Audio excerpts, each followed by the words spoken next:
Et Louis, 7h16, c'est la Nouvelle Écho, on s'intéresse à l'économie dans notre région, les entreprises, mais aussi les centres de formation. C'est avec Nicole Buse. Et ben justement, ce matin, Nicole, vous nous parlez de l'EPIC. Il s'agit de l'école de production industrielle de couture et de confection, une école qui a ouvert à Roubaix en cette rentrée 2021 et qui forme des couturières et des couturiers industriels. Et dans ce domaine du textile, on parle de mécaniciens en confection. Alors, le principe d'une école de production, c'est qu'elle produit. Comme son nom l'indique, ce dispositif a été créé en 2018 en France et il en existe et il s'en crée dans toutes les filières. Le principe, c'est que l'entreprise est dans l'école. Quand vous êtes en apprentissage, vous apprenez la théorie à l'école, mais vous êtes ensuite en apprentissage à l'extérieur dans une entreprise. Là, tout se fait dans l'école, située à Roubaix, dans les locaux de l'ancienne filature Roussel. Le temps se partage en 1/3 de cours théoriques et 2/3 de pratique, où les élèves apprennent dans les locaux de l'école, sur des machines, en confectionnant des produits finis pour des entreprises. Et ils sont formés sur du matériel à la pointe, comme l'explique Pierre Delannoy, directeur de l'EPIC. Ici, on a un atelier qui est équipé de 25 machines, dont 14 types différents. Donc ça va des piqueuses, surjeteuses, jusqu'aux machines très spéciales. Ces machines sont de plus en plus pilotées par des écrans tactiles et des parties très programmables.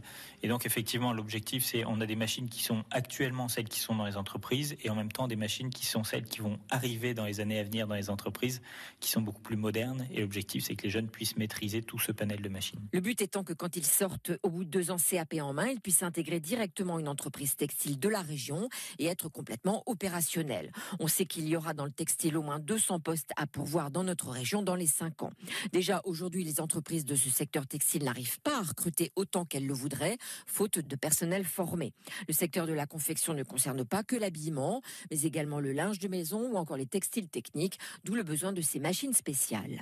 Et du coup, alors Nicole, pour qui cette école produit-elle ? Eh bien, elle a des commandes en bonne et due forme pour un certain nombre d'entreprises textiles des Hauts-de-France dans tous les secteurs, comme le détaille Pierre Delannoy. Donc on va travailler aussi bien pour des clients comme Le Mailleux, Van der Schouten, Mortelec, qui sont des grandes entreprises, que pour des petits projets. Donc on va faire des petits produits zéro déchet pour Manamani, on va faire des tote bags, on va faire des lingettes démaquillantes, des pochettes à savon, des choses comme ça, et des produits type filtre industriel.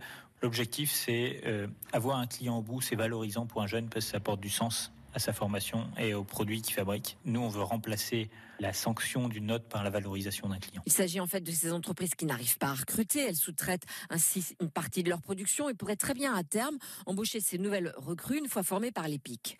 Ce sont des promos de 8 à 12 élèves. Cette école s'adresse à des jeunes de 15 à 18 ans en décrochage scolaire ou porteurs de handicap, car elle a également une vocation sociétale avec un accompagnement visant à une réinsertion sociale pour ces jeunes qui sont recrutés uniquement sur leur motivation au métier.